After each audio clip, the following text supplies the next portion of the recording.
오늘은 대우리문답 21문을 읽으면서 첫사람이 타락한 일을 살펴보겠습니다. 먼저 21문을 함께 낭독하겠습니다. 21문. 사람이 처음에 하나님께 창조받은 지위에 그대로 있었습니까? 답.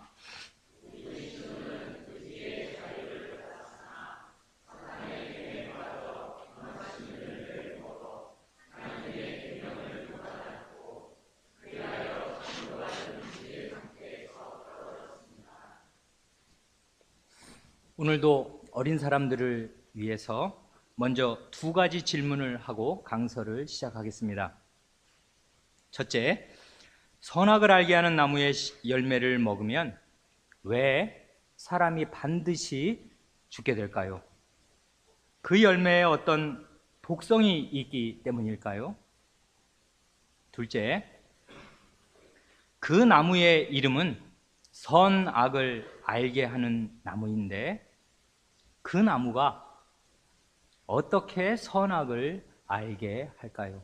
이 두 번째 질문이 참으로 중요한 질문이 됩니다. 강서를 잘 들으면 두 번째 질문에 대해서 풍부하게 답을 할 수 있을 것입니다.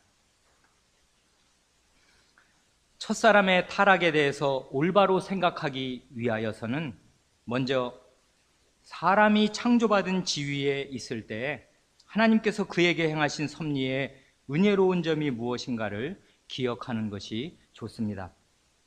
우리가 지난번에 읽은 대우리문답 20문답은 사람이 창조받은 지위에 있을 때 하나님께서 그에게 행하신 섭리를 9가지로 나누어서 조목조목 설명합니다.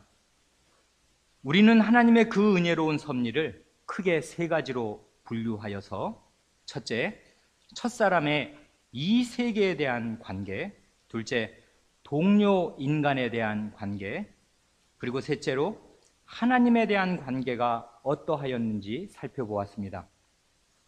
이것이 바로 오늘 읽은 대우리문답 21문에서 말하는 맨 마지막에 그러잖아요. 창조받은 무죄 상태이기도 합니다.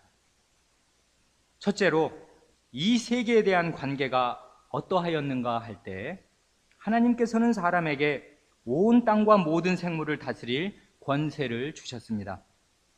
그리고 사람이 드넓은 세상으로 나아가기 전에 먼저 첫사람을 낙원, 곧 여호와의 동산에 두시고 그 동산을 다스리며 지키게 하셨습니다. 또한 낙원에 있는 모든 나무의 열매를 마음대로 먹을 수 있는 자유를 주셨습니다. 이렇게 첫사람은 일평생 먹고 살 걱정이 없이 음식과 주거가 완전히 보장된 상태에서 온 세상을 다스리고 개발하는 가치 있는 일을 할 수 있었습니다. 이것은 큰 특권과 영광이 아닐 수 없습니다. 거기에 원래부터 사람 자신이 소유인 것은 하나도 없습니다. 온 세상이 다 하나님의 것이고 에덴 동산도 여호와 하나님께서 만드신 여호와의 동산이고 동산의 나무들이나 열매도 다 하나님께서 만드신 하나님의 소유입니다. 그런데 하나님께서는 그 모든 것을 아담의 관리에 맡기셨습니다. 그러니 아담이 받은 은혜는 참으로 큰 것이었습니다.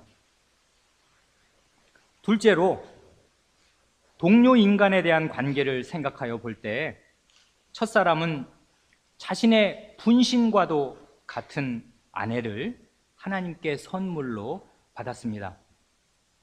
물론 아담이 사는 집은 낙원이었고 그 낙원에 아담을 따르고 그의 말을 잘 듣는 육축과 새와 들짐승들이 많이 있었지만은 아담이 그렇게 10년, 20년을 홀로 지냈다면 대단히 외로웠을 것입니다. 하나님께서는 그런 아담의 필요를 먼저 보시고 아담에게도 돕는 배필의 필요성을 절실하게 느끼게 하여 주신 다음에 그의 돕는 배필, 곧 짝이 되는 돕는 자를 아주 특별한 방식으로 지으셔서 그에게 아내로 주셨습니다. 아내를 얻는 자는 복을 얻고 여호와께 은총을 받는 자니라 하신 말씀대로 아담은 하나님께 큰 복을 얻고 은혜를 받았습니다. 이 첫 번째 혼인은 기나긴 인류의 역사 가운데에서 타락 전에 이루어진 유일한 혼인이었고, 그렇기 때문에 죄와 타락의 상처가 전혀 없는 단 하나의 완전한 혼인이었습니다. 그 이후에는 어느 누구도 그렇게 순전한 혼인을 할 수가 없습니다. 셋째로, 하나님에 대한 관계와 관련하여서 하나님께서는 첫사람과 친밀한 교제를 나누셨습니다. 하나님께서 사람을 찾아오시고 그에게 중요한 말씀을 하시고, 그러면 사람은 그 말씀을 알아들었습니다. 또한 사람이 일할 수 있도록 하나님께서 친히 주선하여 주시고 그가 일하는 모습을 곁에서 지켜보셨습니다. 동물들에게 이름을 지어주는 거죠. 여호와의 동산은 하나님과 사람이 만나서 대화를 나누고 사귐을 나누는 거룩한 성소, 성전이었습니다. 그런 의미에서 그곳은 진정한 낙원이었습니다. 또한 안식일을 제정하여 주셔서 노동의 목적지를 가리켜 보여주시고, 저 앞에 하나님께서 먼저 들어가신 영원한 안식의 세계가 있다는 큰 사실을 알려주시고, 하나님께서 사람을 그 영원한 안식으로 초대하셔서 사람과 함께 영원히 살기를 원하신다는 복된 사실을 계시하여 주셨습니다.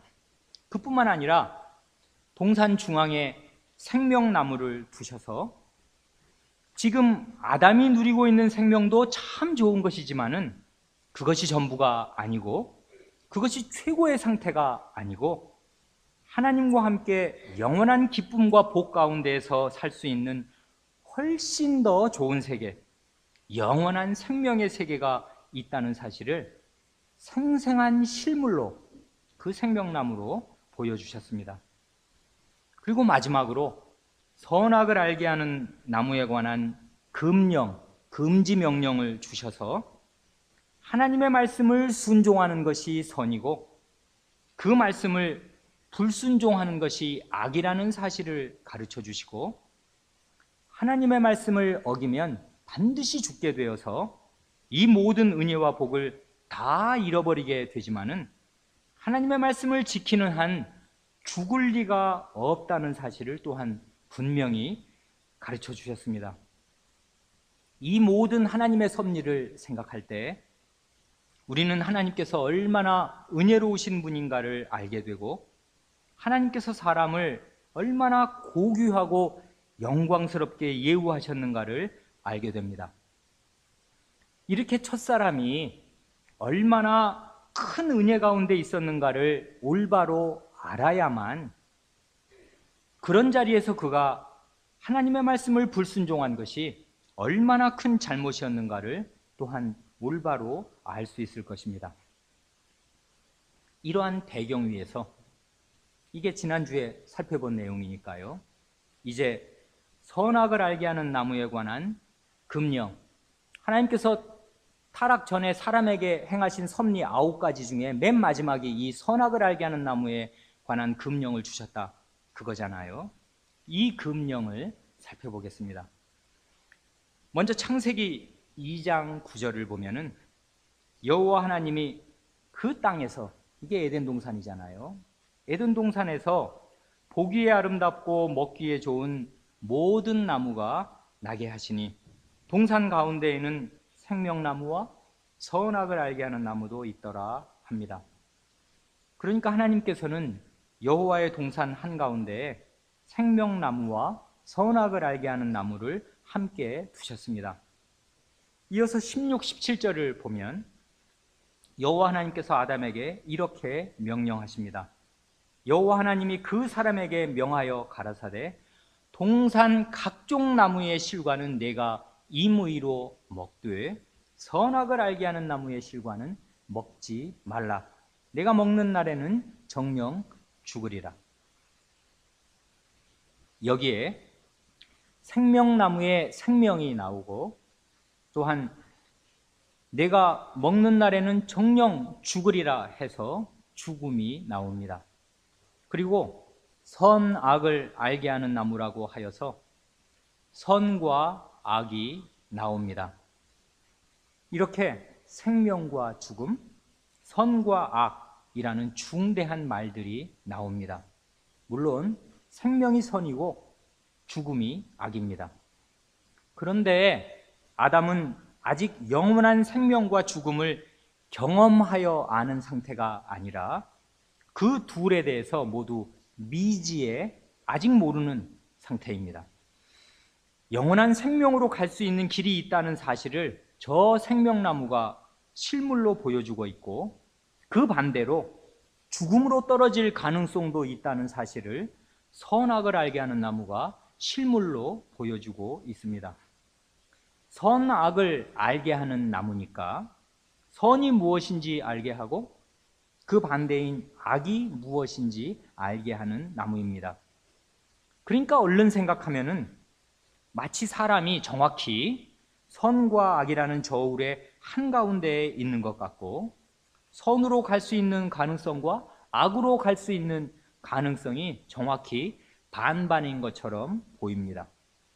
그러나 그렇게 기계적으로 정확히 형평을 맞추어야 한다면은 선악을 알게 하는 나무의 양옆에, 이 나무가 선과 악을 알게 하니까요, 생명나무와 죽음나무가 나란히 있어야 형평이 맞는다고 할 것입니다. 그러나 생명나무는 있지만은 죽음나무는 없습니다.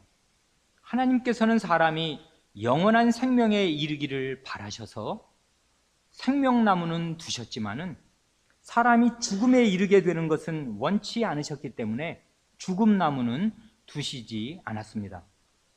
사람이 하나님의 명령을 귀담아 듣고 그대로 지켜서 금하신 열매를 먹지 않는 한 그런 동안에는 결코 죽을 일이 없습니다. 그러니까 저울은 이미 생명 쪽으로, 선 쪽으로 기울어져 있는 셈입니다. 악은 사람이 직접 경험하여서 알 필요가 있는 것이 아닙니다. 선한 상태로 계속 살아가면서 이런 선이 없는 상태가 악인 것을 당연히 아는 것입니다. 그러니까 악이 따로 존재한다기보다는 선이 없는 상태가 바로 악입니다. 그러니까 악은 선의 결여입니다. 마찬가지로 사람은 실제로 죽어보아야 죽음이 무엇인지를 비로소 아는 것이 아니라 생명을 누리면서 이 생명이 끊어지고 없어지는 것이 죽음인 것을 당연히 아는 것입니다. 이와 관련하여서 먼저 두 가지 오해를 피하는 것이 좋겠습니다. 첫째로, 그 나무나, 선악을 알게 하는 나무나 그 나무의 열매 자체가 생명을 주거나 선악을 알게 하는, 그러니까 생명나무가 생명을 주거나 선악을 알게 하는 나무가 그 자체로 선악을 알게 하는 것은 아니라는 사실입니다. 생명나무의 열매를 먹으면 그 열매의 어떤 특별한 효능으로 인하여서 사람이 영원히 살게 되는 것이 아닙니다.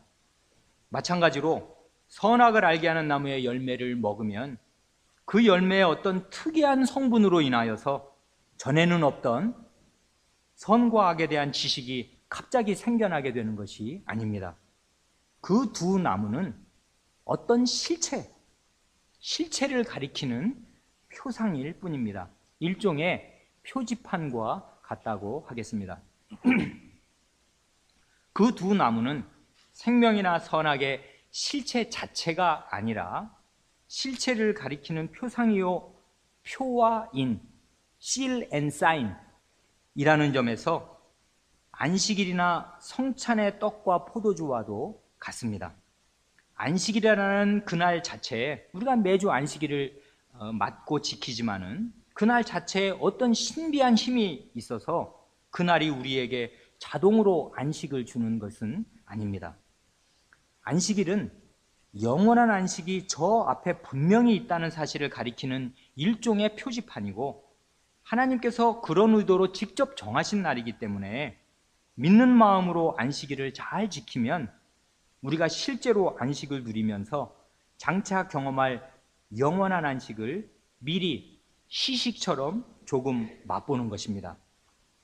또한 성찬의 그 작은 떡 한 조각과 포도주 한 모금 자체가 어떤 신비한 힘을 발휘하여서 실제로 우리의 죄를 씻어주거나 우리를 구원하여 주는 것은 아닙니다. 성찬의 떡과 포도주는 예수 그리스도와 그분의 구원의 은혜라는 실체를 표시하고 인치는 하나의 상징, 심벌일 뿐입니다. 그러나 실체가 없는 허망한 상징이 아니라 분명히 존재하는 실체를 가리키기 위해서 주님께서 직접 제정하신 상징이기 때문에 믿음으로 성찬을 받으면 그리스도께서 친히 베푸시는 사죄와 장성의 은혜를 실제로 받는 것입니다. 그와 마찬가지로 생명나무 자체가 영원한 생명을 주는 것은 아니지만은 그 나무는 하나님 안에 분명히 존재하는 영원한 생명을 표시하는 중요한 상징입니다. 그렇기 때문에 생명나무를 동산 한 복판에 두신 하나님의 뜻을 바르게 깨닫고서 그 영원한 생명을 추구하여 나아가면 틀림없이 영원한 생명을 얻게 되는 것입니다. 또한 선악을 알게 하는 나무의 열매를 먹는다고 하여서 갑자기 전에는 모르던 선악을 알게 되는 것이 아니라 그 나무의 열매를 먹지 말라고 금하신 하나님의 말씀을 마음에 새기고 또 새기면서 하나님의 깊은 뜻을, 하나님의 마음을 깨달을 때 사람은 무엇이 선이고 무엇이 악인가를 확연히 알게 되는 것입니다. 이 선악을 알게 하는 나무에 대한 둘째 오해는 하나님께서 선악을 알게 하는 나무를 동산에 만들어 두셨기 때문에 그 탓으로, 하나님 탓으로 사람이 죄를 짓고 타락하게 된 것이 아니라는 사실입니다. 자칫 잘못하면은 신자라도 그런 미련한 생각을 할 수가 있습니다. 아, 참, 하나님께서 에덴 동산에 선악을 알게 하는 나무를 아예 두시지 않았더라면 더 좋지 않았을까?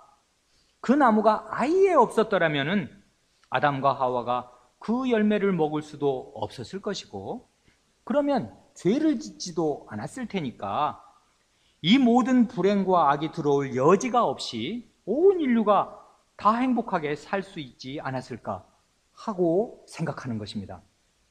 이런 생각은 결국 하나님을 사람의 죄와 타락의 원인 제공자로 만든다는 점에서 대단히 무지하고 악한 생각입니다.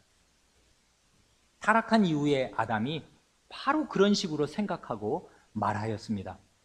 하나님께서 아담에게 내가 너더러 먹지 말라 명한 그 나무 실과를 내가 먹었느냐?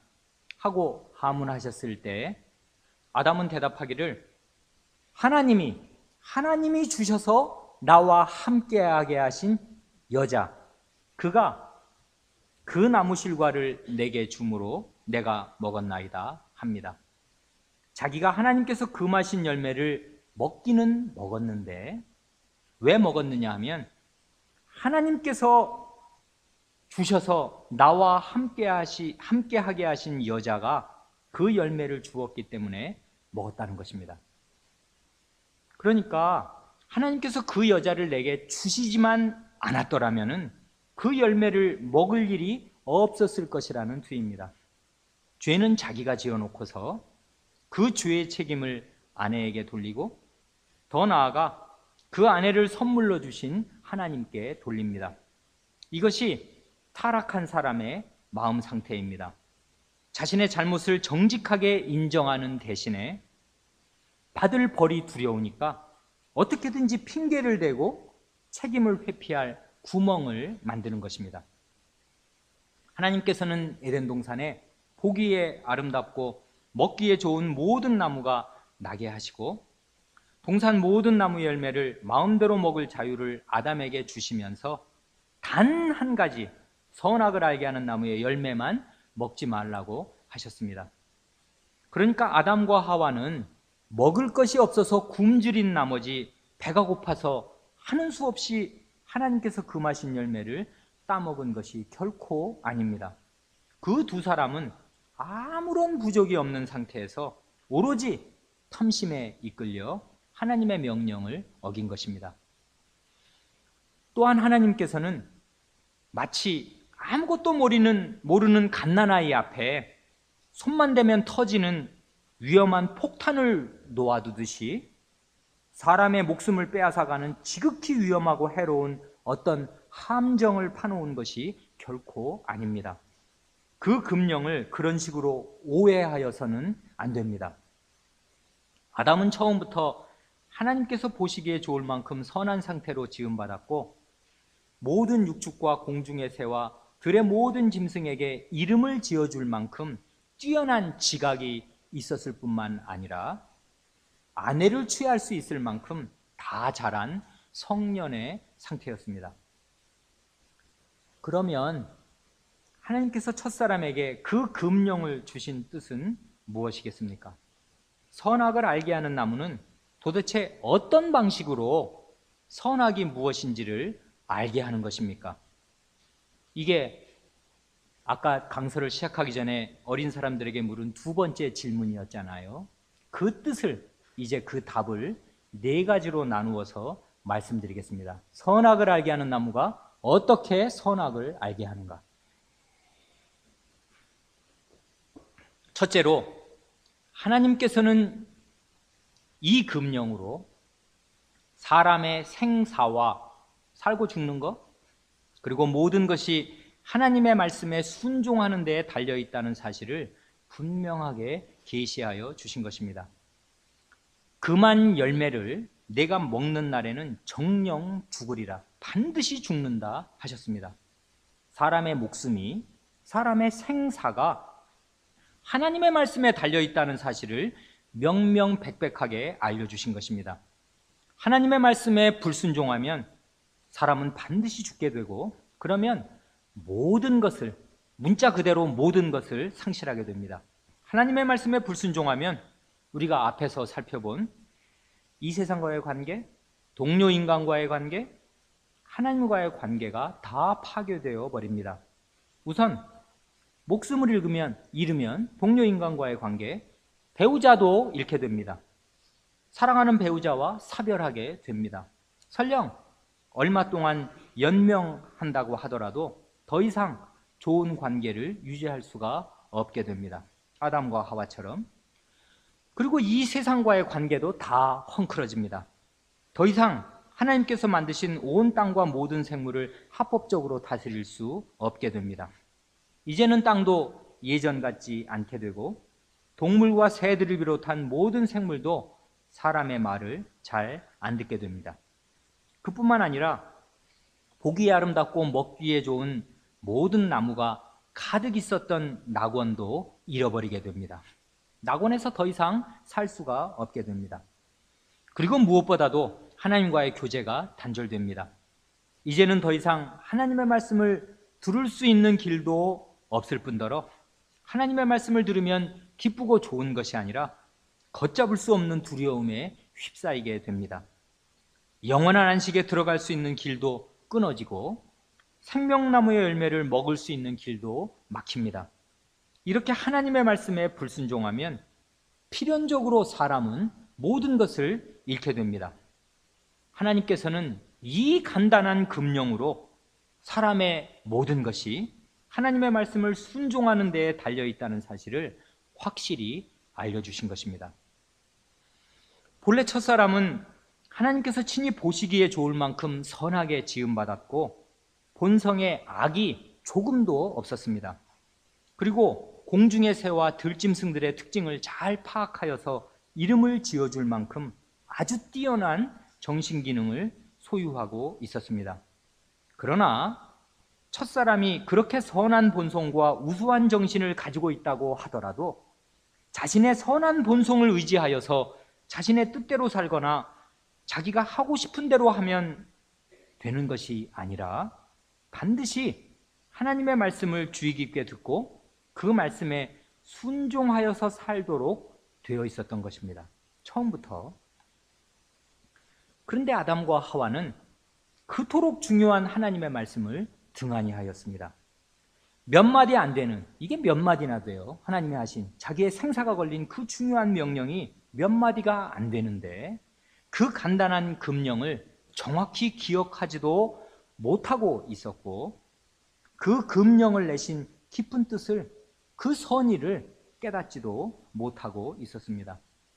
그런 상태에서 마귀의 시험을 받게 되자 마음에 탐심이 생기고 그 탐심이 마음속에 희미하게 남아있던 하나님의 말씀을 눌러버려서 결국 그렇게 쉽사리 하나님의 계명을 위반하게 된 것입니다.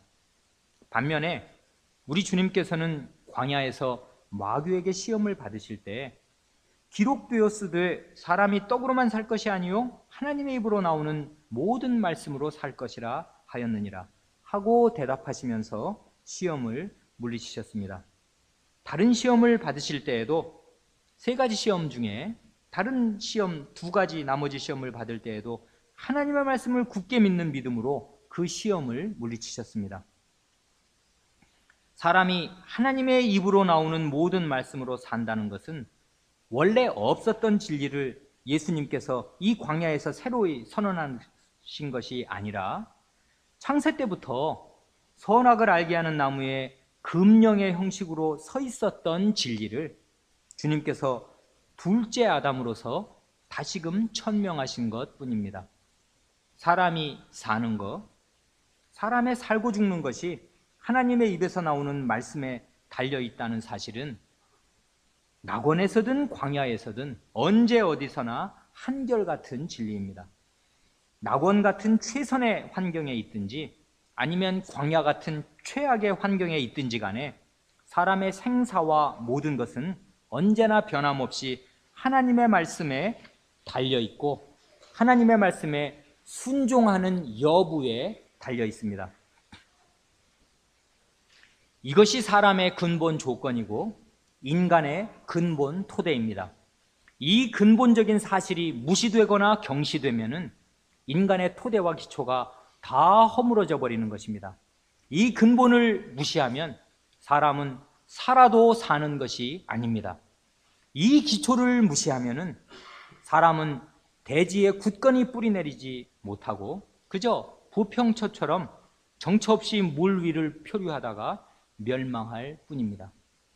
한마디로 하나님께서는 이 간단한 금령으로 사람이 사람답게 살 수 있는 유일한 길이 하나님의 말씀에 순종하는 데에 달려있다는 사실을 맨 처음부터 명백하게 계시하여 주신 것입니다. 오늘날 이 세상에, 우리가 살고 있는 이 세상에 나가서 사람의 생명과 모든 것이 하나님의 말씀을 순종하는 데에 달려있다고 한번 말해 보십시오. 그 말을 귀담아 들을 사람이 얼마나 되겠습니까? 그러니 우리는 하나님이 없이 사는 세상에서 살고 있는 것이고 그러니 반드시 망할 세상에서 살고 있는 것입니다. 둘째로 하나님께서는 이 금령으로 하나님은 누구시고 사람은 누구인가를 분명히 가르쳐 주신 것입니다. 하나님께서는 창조주이시고 대주제이십니다. 하나님께서는 온 우주와 만물을 아무것도 없었던 데에서 그 능력의 말씀으로 창조하시고 유지 보존하시는 분입니다. 이에 비할 때 사람은 피조물일 뿐입니다. 물론 하나님께서 사람을 온 땅과 모든 생물을 다스리는 높은 위치에 두신 것이 사실입니다마는 사람이 하나님의 자리에 오를 수는 없는 것이고 사람의 힘으로 이 세상이 유지되는 것도 아닙니다. 그럴 수가 없습니다. 해를 뜨게 하거나 바람이 불게 하거나 비를 내리고 열매를 맺게 하는 등등의 자연을 움직이는 모든 일에서 사람은 예나 지금이나 지극히 무력할 뿐입니다. 하나님께서 계시지 않거나 손을 떼시면은 이 우주와 사람은 당장에 존재를 유지할 수조차 없게 됩니다. 그러므로 하나님께서는 사람의 생사 여탈, 살고 죽는 걸 생명과 죽음을 주었다 뺐다 뺏었다 하시는 것, 이 생사 여탈을 그 뜻대로 하실 수 있는 주권자이시고 사람은 하나님의 다스림 아래에 있는 신민, 신하요 백성입니다. 그러므로 이 금령은 누가 왕이고 누가 신민인가를 선명하게 보여줍니다.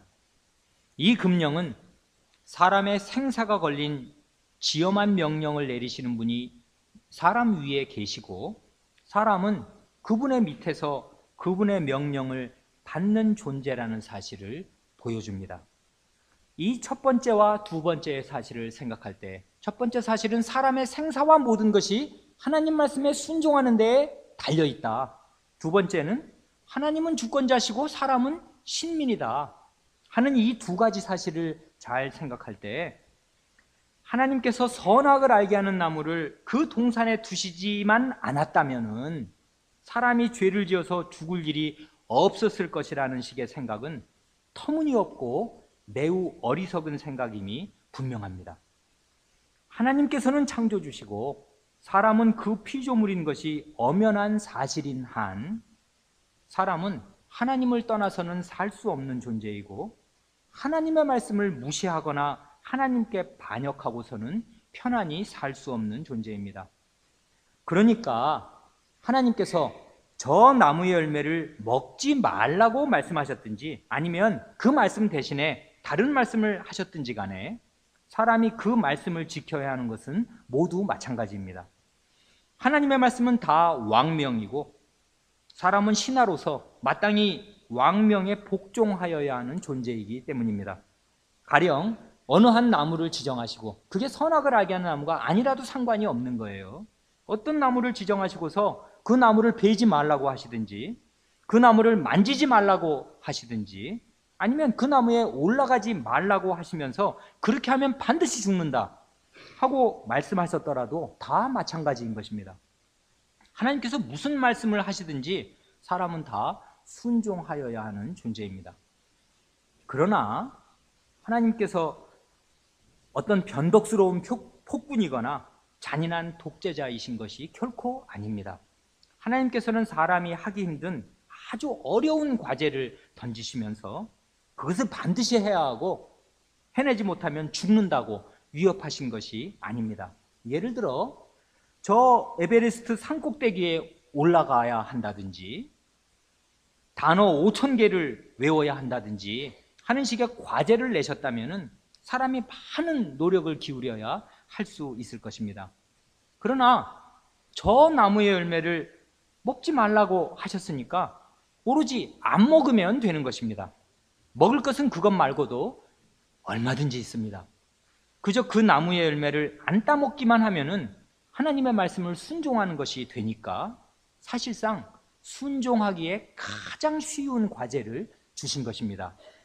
그러나 순종하기에 가장 쉬운 과제라고 하여도 하나님과 하나님의 말씀을 존중하는 마음이 없으면 지킬 수 없는 과제입니다. 아담과 하와의 결국이 증명하는 대로입니다.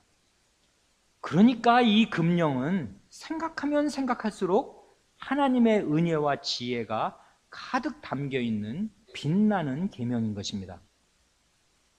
혹시 하나님께서 아무 말씀도 하시지 않고 그냥 아무런 제한도 없이 사람이 자기가 하고 싶은 대로 다 하고 살도록 내버려 둔단 말이에요. 무제한의 자유를 주시면은 사람이 가장 복되고 행복하게 되는가 하면은 그것이 아닙니다. 이 세상은 하나님이 친히 지으신 하나님의 세상이고 하나님께서는 이 세상 전체를 영원한 안식으로 인도하시려는 최선의 계획을 세우시고 그 계획대로 세상을 경영하여 가시기 때문입니다. 안식일과 생명나무가 바로 그거잖아요. 사람이 하나님의 세상에 살면서 주인의 뜻은 전혀 아랑곳하지 않고 자기 마음대로 산다면 그 결국이 어떻게 되겠습니까? 사람과 이 세상이 영원한 안식의 세계로 생명나무의 열매를 먹는 그 차원으로 올라갈 수 있겠습니까? 그럴 수 없습니다. 첫사람은 반드시 하나님과 좋은 관계를 유지하면서 하나님의 말씀을 순종하고 살아야 창조받은 지위, 이걸 지위라고 표현하잖아요. 이 왕의 지위보다 1000배, 100배 높은 지위거든요. 이 지위가. 이 창조받은 지위를 계속 누리는 것이고 마침내 영원한 생명에도 들어가게 되는 것입니다.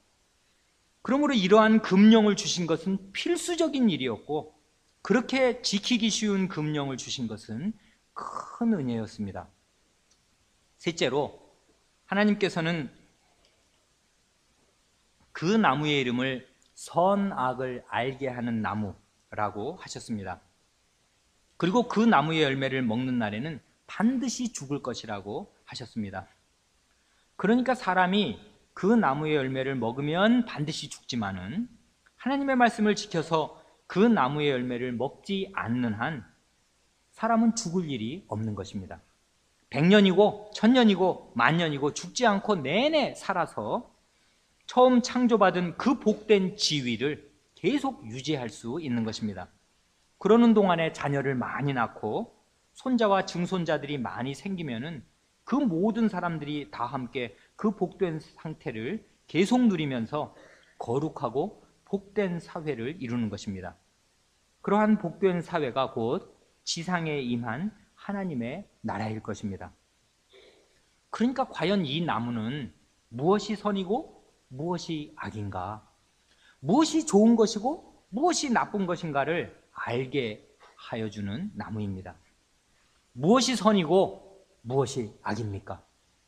한마디로 하나님의 말씀을 순종하여서 이 모든 은혜와 복을 계속 누리고 살다가 영원한 생명에 들어가는 이것이 선이고, 하나님의 말씀을 불순종하여서 죽고 망하는 이것이 악입니다.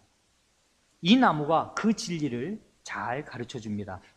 이 나무를 볼 때마다 하나님의 금령이 생각나고요, 처음 창조받은 복된 상태를 계속 유지하는 여부가 하나님의 말씀을 순종하는 데에 달려있다는 사실을 다시금 되새기게 하여 줍니다. 그렇게 하여서 선과 악, 좋은 것과 나쁜 것에 대한 깨달음이 생기면은 선악을 확실히 분별하게 되는 것입니다.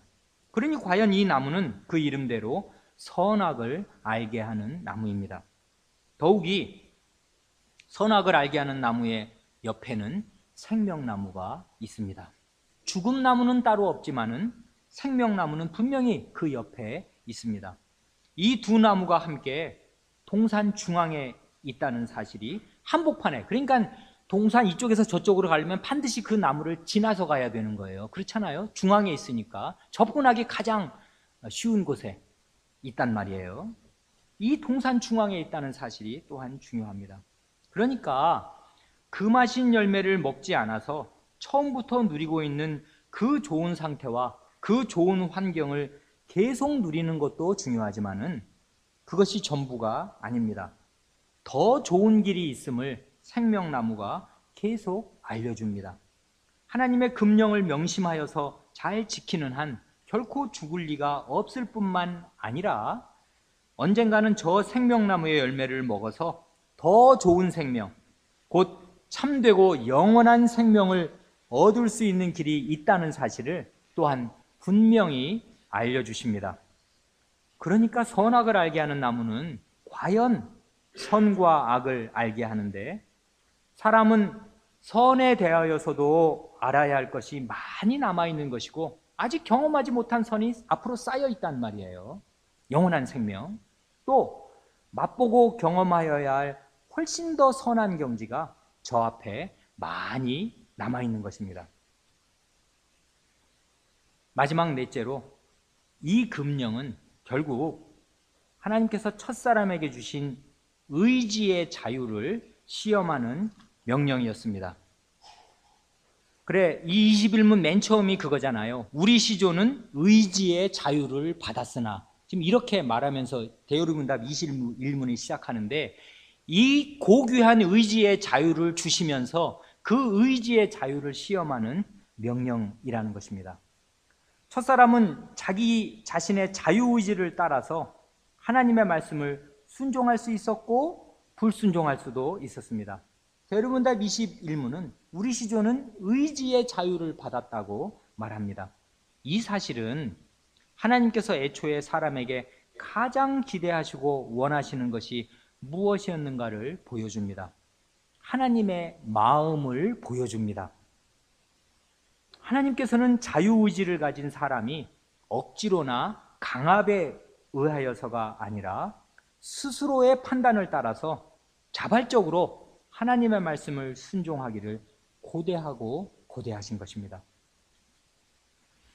하나님께서 사람에게 의지의 자유를 주신 것이 하나님의 놀라운 지혜요, 능력이요, 사랑입니다. 사람은 로봇을 만들 수는 있지만은 의지의 자유를 가진 로봇을 만들 수는 없고 만들지도 않을 것입니다. 만약에 로봇가 사람이 시키는 일만 하는 것이 아니라 자유의지를 가지고 자기 마음대로 움직인다면은 사람은 그런 사태를 감당할 수 없을 것입니다. 예를 들어 수술용 로봇이나 청소용 로봇가 자기 마음대로 자기 의지대로 하고 싶으면 하고 안 하고 싶으면 안 하고 그렇게 한다면은 어떤 큰일이 벌어지겠습니까? 그러나 하나님께서는 사람을 창조하시되 처음부터 자유의지를 가진 존재로 만드셨습니다. 첫사람은 자신의 의지대로 하나님의 말씀을 순종할 수도 있었고 불순종할 수도 있었습니다. 그런 의미에서 사람은 동물과는 전혀 다릅니다. 겉보기에는 동물도 자기가 하고 싶은 대로 하는 것 같지만은 동물은 주어진 본능을 따라 움직이는 것 뿐이지 자신의 의지를 발휘하여서 하나님께 순종하고 싶으면 순종하고 불순종하고 싶으면 불순종하는 것이 아닙니다. 그러면 하나님께서는 왜 이렇게 큰 위험을 무릅쓰시면서 사람을 의지의 자유를 가진 존재로 창조하신 것입니까? 그것은 하나님께서 사람의 자발적인 순종과 사람과 나누는 인격적인 사귐을 그토록 고대하시기 때문입니다. 이것이 사람을 하나님의 형상대로 지으신 목적 가운데 하나라고 말할 수 있습니다. 하나님께서는 사람을 자신의 형상을 따라 자신의 모양대로 자신을 닮은 존재로 지으시고 사람이 마지 못하여서가 아니라 자발적으로 하나님의 말씀을 순종하기를 바라시는 것입니다. 의지의 자유가 있어야 인격적인 사귐이 가능하기 때문입니다. 꼭 알맞은 예는 아니지만은 그저 이해를 돕기 위해서 말씀드린다면은 어떤 성의 성주가 혼인할 배필을 찾다가 마음에 쏙 드는 평민 처녀를 발견하였을 때 자신의 높은 신분을 이용하여서 상대방을 겁박한다든지 상대방의 아버지를 위협하여서 억지로 혼인을 한다면은 설령 상대방을 아내로 취하였다고 하더라도 참다운 인격적인 사귐은 기대하기가 어려울 것입니다. 오직 그 처녀가 이 성주의 됨됨이를 좋게 여겨서 자발적으로 성주의 구혼을 받아들여야 그 혼인이 아름다운 혼인이 될 것입니다. 하나님께서는 그처럼 사람의 자발적인 순종과 인격적인 사귐을 기뻐하시는 것입니다. 둘째 사람이자 마지막 아담으로 오신 예수 그리스도께서는 자유의지를 가지고서 하늘 아버지의 뜻에 자발적으로 순종하셨습니다. 예를 들어 주님께서는 잡히시던 밤에 겟세마네 동산에서 기도하실 때 뜻밖의 기도, 내 아버지여 만일 할만하시거든 이 잔을, 이 괴로움을, 이런 뜻이잖아요. 이게 비유어를 쓰신 거지요. 이 컵, 잔으로 비유해서 이 고통을 내게서 지나가게 하옵소서 하고 자신의 소원을 아버지께 말씀드립니다. 여기에 각각 구별되는 자아와 의지를 지닌 두 주체가 나타납니다. 아버지는 아들이 아니고 아들은 아버지가 아닙니다. 아버지는 아버지고 아들은 아들이잖아요. 아들이 아버지께 간청하기를 자신이 앞으로 당할 고통이 너무나도 끔찍하니까 가능하다면 그 고통을 당하지 않게 하여 주십사고 간청합니다. 하지만 아들은 곧이어 이런 말씀을 덧붙입니다. 그러나 나의 원대로 마옵시고 아버지의 원대로 하옵소서. 아들이 자발적으로 누가 시켜서 한 게 아니잖아요. 지금 자신의 의지를 꺾고 아버지의 뜻에 순종하기를 원한다고 말씀드립니다. 또한 주님께서는 곧이어 이 새벽에 원수들에게 잡히실 때에도 제자 가운데 하나가 칼을 휘두르자 그에게 말씀하시기를, 너는 내가 내 아버지께 구하여 지금 12진영 12레기온 더 되는 천사를 보내시게 할 수 없는 줄로 아느냐? 내가 만일 그렇게 하면 이런 일이 있으리라 한 성경이 어떻게 이루어지리요? 하십니다. 주님께서는 원수들에게 잡히시는 그 위기의 순간에 하나님께 구하여서 수많은 천사들의 도움을 받으실 수 있었습니다. 그렇게 하실 수 있는 자유와 권리가 주님께 있었습니다. 그러나 주님께서는 만일 자신이 그 권리를 사용한다면 하나님의 말씀이 어떻게, 그게 자기 아버지의 말씀인데 자기 아버지의 말씀이 어떻게 이루어지겠으며 하나님의 말씀이 이루어지지 않는다면 하나님께 무엇이 돌아가겠는가를 생각하시고서 자발적인 의지로 자신의 권리를 유보하시고 원수들의 폭력을 그대로 감내하셨습니다. 이러한 자발적인 순종이 하나님께서 원하시는 순종입니다. 하나님께서는 첫사람이 공포감에 질려서나 강압에 못 이겨서 억지로 복종하기를 원하신 것이 아니라 자유의지로 자원하여서 기꺼이 하나님의 말씀을 순종하기를 원하셨습니다.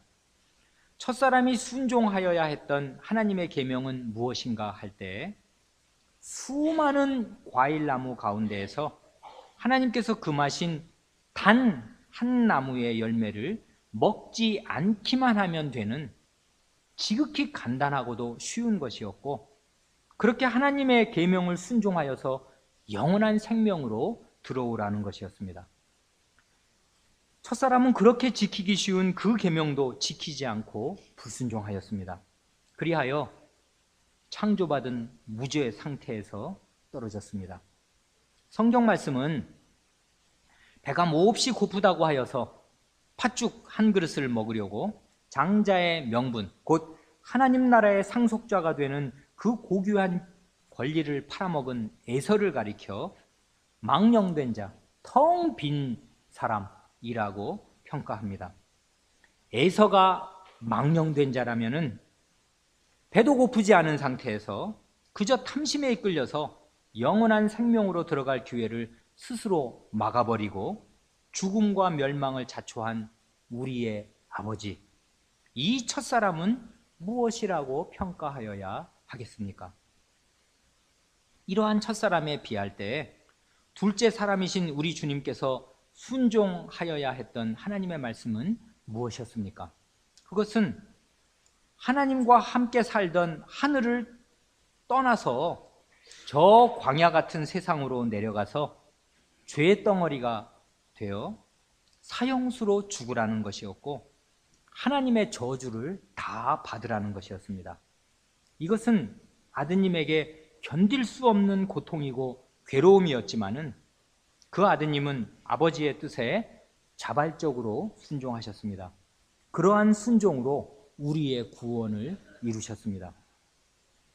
하나님께서 원하시고 원하시는 것은 의지의 자유를 가진 사람의 자발적인 순종입니다.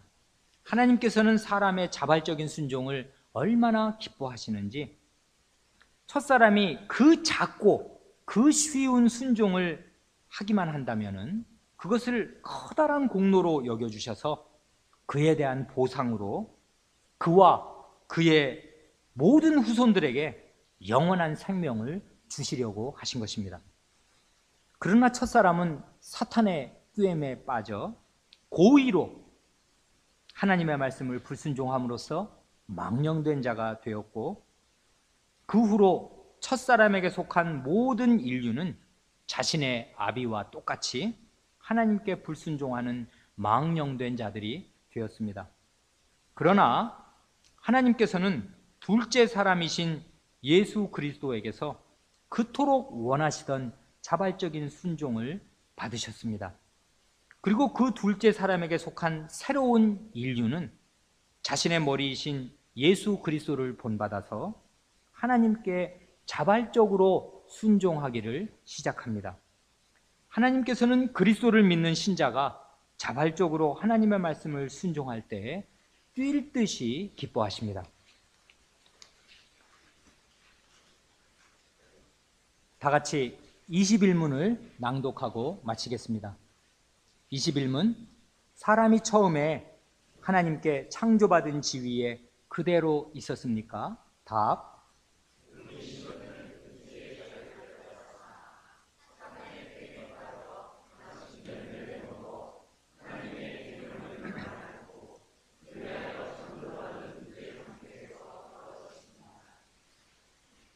기도하겠습니다.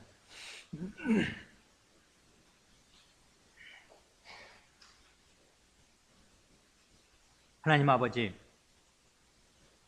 오늘 저희가 저희의 아비인 첫사람 아담이 하나님의 모든 은혜를 저버리고 그 지키기 쉬운 계명도 지키지 않고 불순종하여서 죽음과 멸망을 자초한 슬픈 역사를 다시금 살펴보았사오며, 우리의 주님이신 예수 그리스도께서는 그토록 받들기 어려운 하나님의 뜻도 다 순종하셔서 스스로 죄와 저주가 되는 자리로 내려가심으로써 저희의 구원을 이루신 사실을 잠시 생각하여 싸웁니다. 본래 저희는 저희의 아비인 첫사람에게 속한 자들로서 하나님의 말씀을 불순종하여 죽음과 멸망 가운데 처하여 싸우나, 이제는 저희의 구주이신 우리 주 예수 그리스도께 속하여 구원을 얻은 사람들이 되어 싸웁니다. 그러므로 우리 구주께서 자발적으로 하늘 아버님의 뜻을 순종하셨듯이 저희도 즐거이 그리고 신속히 하나님의 모든 말씀에 순종하고 살게 하여 주시기를 구하옵니다. 그리하여 하나님 아버지께 큰 기쁨을 드리는 자녀들이 다 되게 하여 주시기를 구하옵니다.